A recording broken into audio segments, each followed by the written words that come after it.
日本時間20日、エンゼルスはレイズとの試合前、大谷翔平がロサンゼルス市内のカーラン上部クリニックで右肘靭帯の手術を受けたと発表しました。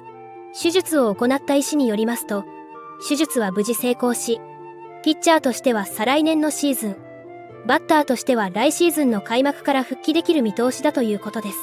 アメリカの TV では連日のように、来シーズンの大谷の復帰時期や、大谷の起用法など、様々な議論が繰り広げられています。その中から興味深いシーンをピックアップして、日本語字幕付きでご紹介していきます。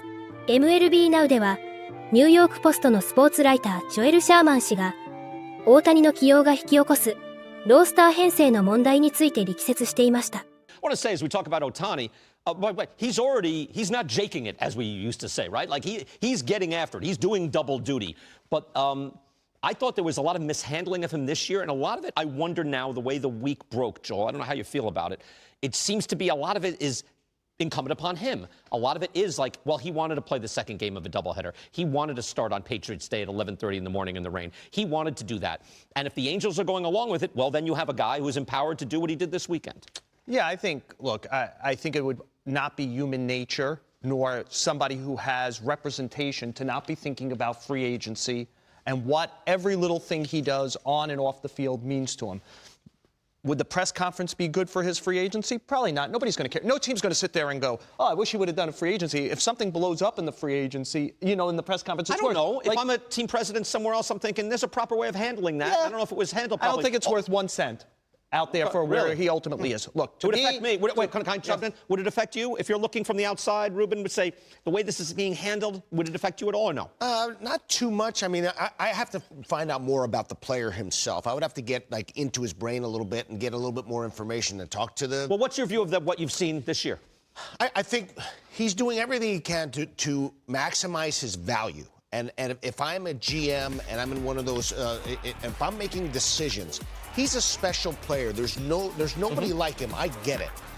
But my take on this is that if I'm a GM, I sign this guy as a hitter only. And I'll tell you why. He's already breaking down. He's 29. Ruben, I'm with you, but he will probably say no to that, right? Or at least until he can. And then I don't sign him. But that's where you're at. If I'm comparing him to the rest of the world as far as the offense alone, I mean, we can bring up the numbers here. To me, the comp is Aaron Judge. He's close.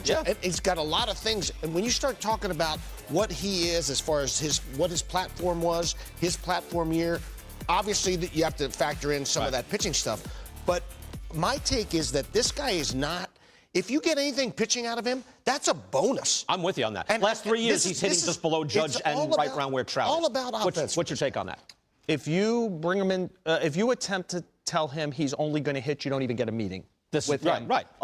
This is by the way, would be fine with me. And I'd have to walk away with it. I'd just walk away. Right. He wants to do this. Right. He wants to try to do this for as long as possible. I would say on the other hand, I do believe he's a totally committed player. I think he's the most special player I've ever seen. But there is a tactical issue if you commit to him, and we've seen it with the Angels, that you have to consider if you're going to do it. You mentioned, what's your payroll? If you have him at full strength, you still need 5 other starters. Right. If you have 6 starters, it means you're operating at all times with 7 relievers and not 8.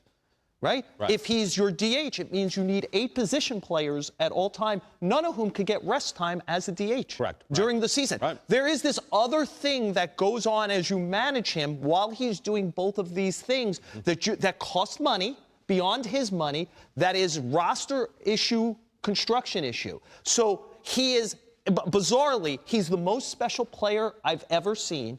But he's a heavily managed player that causes you unique roster construction issues. That's why you utilize him only as an offensive player. Put him in right field, let him DH, and go at it. Completely fair, and I agree with you, but that won't get the player, which I would be fine with. And I wonder how much of the rest of the league thinks that while we hear 500, 600, you can't pay this guy enough. Okay, StatCast is powered by Google Cloud. Take a look at some of the StatCast numbers. Here's what we're talking about. It's not even just that, well, no, he's kind of clinging to this pitching thing. It's like, no, as a hitter, hard hit percentage ex-WOBA, that's the quality of contact, 98th percentile at the very top. Ex-WOBA as a pitcher now, that was down to 63rd%, but the strikeout percentage, he misses bats at an elite rate at 94th percent. He might be the best pitcher in the game if he just pitched. Even though I agree with you, But a little he's bit, not gonna still sit. He's and gonna yet, break. And yet, you're right. From what I've seen this week, I would be loath to make that move. また、MLB セントラルからは、アメリカのスポーツライター兼レポーターのジョン・モロージ氏が、大谷の2024年開幕復帰に太鼓判を押していました。That he will be able to be a DH from the beginning of 2024. That's a pretty important development that they believe he'll be able to come back and play from the very start, at least as a hitter. We'll see what happens on the mound. That's sort of a separate conversation. But Lauren, to your point, we don't know where he's going to sign. And certainly there's a lot of projections out there. Generally speaking, I would say this, that once the Angels went all in at the trade deadline, and they've struggled so much since then, his health has obviously gone the other way since then. None of that has helped the situation or helped the chances of him returning to the Angels. He may see that the better opportunity to compete in 2024 is likely elsewhere. He may decide that the best place for him to rehab this elbow surgery is elsewhere. So I do think the last 6 weeks have created a situation in which it's more likely that he goes somewhere else. But Lauren, when you think about Ohtani and the way this year has played out, you assume anything at your own peril. What we do believe is that in the coming days, this week, we should have more information about exactly what kind of surgery Shohei has and when he's going to be able to get back on the mound, because that's one other thing that Nesbalello has said. Ohtani does want to come back as a two-way player at some point. また、アメリカのポッドキャスト番組、ロックドーンエンジェルスでは、エンゼルス側の大谷に対するコミュニケーションの取り方について問題提起し、議論していました。But the reality is that communication is not a strong point for the Angels. And what we're learning about the Angels, and maybe we just needed it to hit us in the face this weekend, is that the Angels communicate when it's convenient for the Angels, right? Yes. Okay. Here's the thing. Yes. Of course, Ohtani got his locker ready. You and I tweeted from Lockdown Angels. We said, hey, you know what? This is really sad. But it probably means that he's going to go take care of the procedure and da-da-da-da-da. But Mike, the speculation ran wild. Yeah. And that's all on Angels PR for not getting out in front of this. Like, obviously they all had a plan of, yeah, you know what, Shohei, it sounds like probably need to shut it down for the season. Like, they all knew what was happening. They all knew what was going on. And then the fact that the beat writers essentially discovered his locker like that, everybody made a big deal of the water bottle in the trash. And I'm like, what else was in Shohei's trash? I wonder what was in there. We should make that a whole segment. But then what was in Shohei's trash? But it's hilarious to me that, like, you didn't think that was going to be a big deal, guys. Exactly. Like 大谷は2018年に続く2度目の右肘手術で、執刀医の声明によると来季の開幕から打者として出場でき、投手としての復帰は25年になる見通しだということですが、大谷は自身のインスタグラムで、早朝に手術を受け無事成功しました。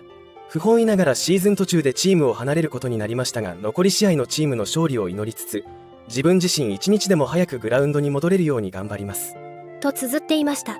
大谷の代理人のネズ・バレロ氏によると、手術は投打二刀流で今後も長くプレーすることを望む本人の意向を踏まえたものになったとのことで、米国整形外科スポーツ医学会会長を務めた経歴を持つニール・ゲラトロッシュ氏が前回に続いて担当し、負傷した箇所を修復し、肘の寿命を伸ばすために生存可能な組織を追加して健康な人体を補強したとコメントしています。これからも大谷の活躍から目が離せません。皆様からのコメントもお待ちしております。